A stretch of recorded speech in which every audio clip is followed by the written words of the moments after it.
हाय बच्चों, स्वागत है आप लोग का मेरे चैनल में जिसका नाम है अंकित सुनील चौहान। ठीक है।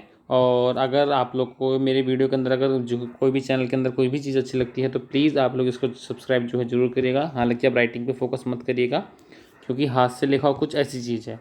और आज की जो वीडियो का टॉपिक है बेटा ये है कि जो हमारा जो क्लास 12th के अंदर हम लोग को पढ़ना होता है कि भाई प्रॉफिट एंड लॉस अकाउंट और profit and loss appropriation account में किस चीज़ का डिफरेंस है। तो आज हमें वही डिफरेंस पढ़ना है, वो मैं आप लोगों को बताने वाला हूँ। आप लोगों ने एक नाम और सुना होगा, चार्ज अगेंस्ट प्रॉफिट।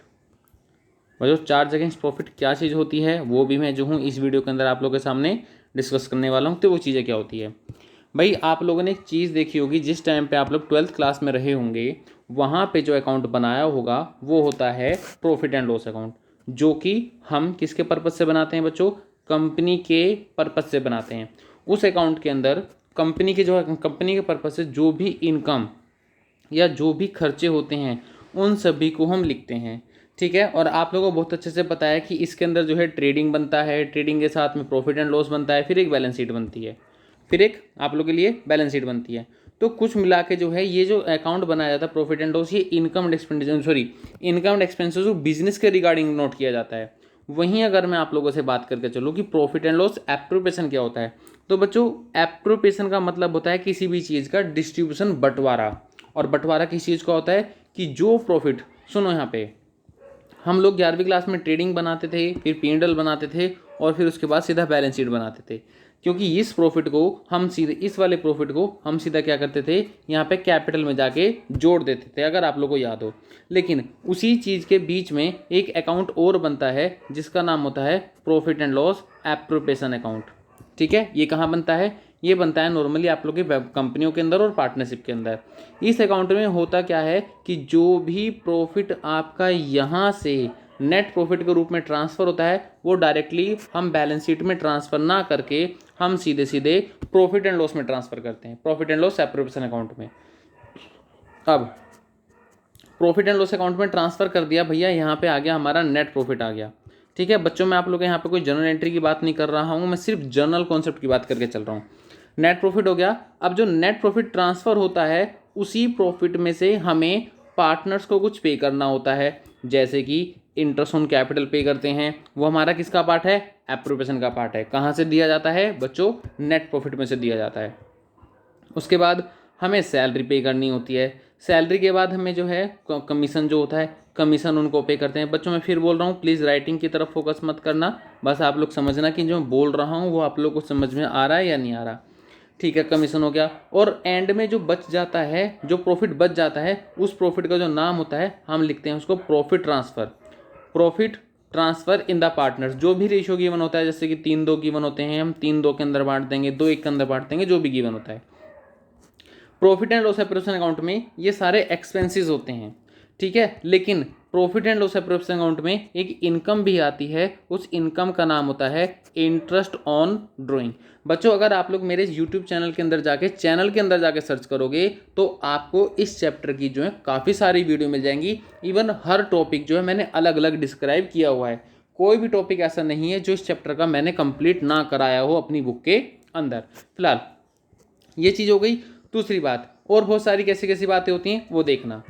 ये इन दोनों में अब ये खुद सोचो, मोटिव क्या, कभी कभी क्या होता है पेपर में आ जाता है कि भाई इस ऑब्जेक्टिव के बेसिस पे आप लोग को डिसाइड करना है कि चीज़ें कैसे बनेंगी। तो ध्यान रखना, जो प्रॉफिट एंड लॉस अकाउंट होता है वो बच्चों प्राइमरी अकाउंट होता है, क्योंकि यहाँ से प्रॉफिट ट्रांसफ़र यहाँ होता है। तो पहले हमें जरूरत किसकी पड़ती है, प्रॉफिट एंड लॉस अकाउंट की। देन उसके बाद हमारा जो प्रॉफिट होता है प्रॉफिट एंड लॉस अकाउंट से ट्रांसफ़र होता है profit and loss appropriation account के अंदर। तो ये चीज़ें यहाँ ट्रांसफ़र होके पार्टनर्स के अंदर जो है डिस्ट्रीब्यूट हो जाती हैं, जो कि मैंने आप लोगों को यहाँ पे बताया है।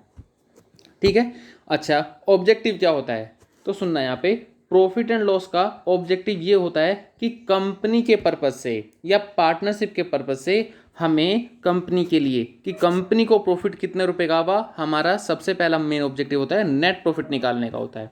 जबकि profit and loss appropriation account का जो ऑब्जेक्टिव होता है वो ये होता है कि जो भी हमारे पार्टनरशिप डीड के अंदर जो भी कॉन्ट्रैक्ट हुआ है, पार्टनरशिप डीड के अंदर जो भी कॉन्ट्रैक्ट हुआ है पार्टनर्स के और फर्म के बीच में, उसी चीज़ को रिगार्डिंग, उन चीज़ को आधार मान के पार्टनर्स के अंदर डिफरेंट डिफरेंट काइंड की जो चीज़ें हैं वो रखना। ठीक है, एक ही हमारा ऑब्जेक्ट हो गया। एक दूसरी चीज़ होती है बच्चों, जो प्रॉफिट एंड लॉस अकाउंट के अंदर आइटम आते हैं, ठीक है, वो कंपलसरी नेचर के होते हैं, यानी कि कंपनी को वो खर्चा करना ही करना है, चाहे लॉस हो चाहे कंपनी को फ़ायदा हो, वो मैटर नहीं करता। लेकिन अगर वहीं हम एप्रोप्रिएशन की बात करके चलते हैं तो यहाँ पे ना डिस्ट्रीब्यूशन आता है कि अगर कंपनी को 100 रुपये का प्रॉफिट हुआ तो पार्टनर्स के बीच में यही 100 रुपये बटेंगे, इससे ज़्यादा नहीं बढ़ सकते। कभी कभी क्वेश्चन आप लोगों को मिल जाता होगा कि कंपनी को प्रॉफिट केवल 100 रुपये का हुआ, लेकिन as per the partnership deed हमें उसको देने हैं 120 रुपये। तो बच्चों आप खुद सोचो कि अगर आपके हाथ में ही केवल 100 रुपये हैं तो क्या आप 120 रुपये खर्च कर सकते हो? नहीं। तो ये क्या है, ये हमारे लिए ऑप्शनल है कि भैया हमने पार्टनर्स को पहले ही बोल दिया था कि अगर 100 रुपये का प्रॉफिट है तो आप लोगों को 100 ही बांटा जाएगा, 120 रुपये आपको नहीं दिया जाएगा। ठीक है, दूसरी चीज़ ये होती है कि इस प्रॉफिट एंड लॉस अकाउंट के अंदर बिजनेस का एक सिंगल खर्चा भी शो नहीं होगा, जबकि प्रॉफिट एंड लॉस अकाउंट को बनाते समय हम पार्टनर्स को जो पेमेंट करते हैं वो यहाँ पे हम शो कर सकते हैं। वो कौन कौन सी होगी, जैसे कि हमने पार्टनर्स की जो है प्रॉपर्टी यूज़ करी तो रेंट, जो पार्टनर्स को हम रेंट पे करते हैं वो आता है। उसके बाद में इंटरेस्ट ऑन पार्टनर्स लोन होता है, वो भी आता है। ठीक है बच्चों, कभी कभी कोई एक पार्टनर हमारा एज ए मैनेजर के रूप में भी काम करता है तो हमारे लिए मैनेजर कमीशन भी यहाँ पे आता है। तो ये सारे जो खर्चे हैं ये कंपलसरी खर्चे हैं, चाहे हम पार्टनर को पे करें चाहे आउटसाइडर को पे करें, जो भी कंपलसरी खर्चे हैं सारे के सारे कहाँ दिखाए जाते हैं, हमारे प्रॉफिट एंड लॉस अकाउंट में, profit and loss appropriation account में नहीं दिखाए जाते। ठीक है, दूसरी बात आगे है कि जो प्रॉफिट एंड लॉस अकाउंट होता है, ऐसे छोटे छोटे ऑब्जेक्टिव जो हैं बहुत सारे होते हैं।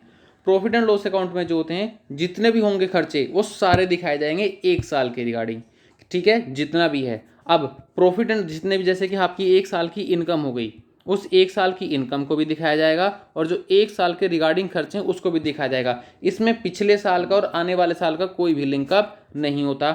जबकि अगर वहीं बात करके चलें बच्चों profit and loss appropriation account के अंदर, तो हम जितना भी हमें प्रॉफिट हुआ है, जैसे कि हमें मान के चलो बच्चों 1000 का प्रॉफिट हो गया, तो ज़रूरी नहीं है कि हम पार्टनर्स के बीच में सारा का सारा डिस्ट्रीब्यूट कर दें। हो सकता है हम थोड़ा सा profit as a general reserve के रूप में भी अपने पास बचाकर रख लें, तो वो क्या होता है हमारे लिए फ्यूचर प्रॉफिट के रूप में ऐसे काम करके चलता है। आई थिंक सो है आप लोगों को बहुत सारी बातें जो है यहाँ पे समझ में आई होंगी कि एप्रोप्रिएशन अकाउंट और जो है प्रॉफिट एंड लॉस अकाउंट में क्या डिफरेंस है। तो बच्चों अगर आपको मेरी वीडियो पसंद आई हो तो चैनल को जो है सब्सक्राइब करके जाना और वीडियो को प्लीज़ लाइक करके जाना, और हो सके तो बच्चों अपने दोस्तों में भी ये वीडियो को शेयर करना। और आप लोग जो है चैनल के अंदर जाके एक बार आप लोग जरूर देखिएगा, आपको जो है हर चीज़ जो है बहुत टाइम मिलती रहेंगी। सो आज की वीडियो के अंदर thank you, tata bye bye, see you.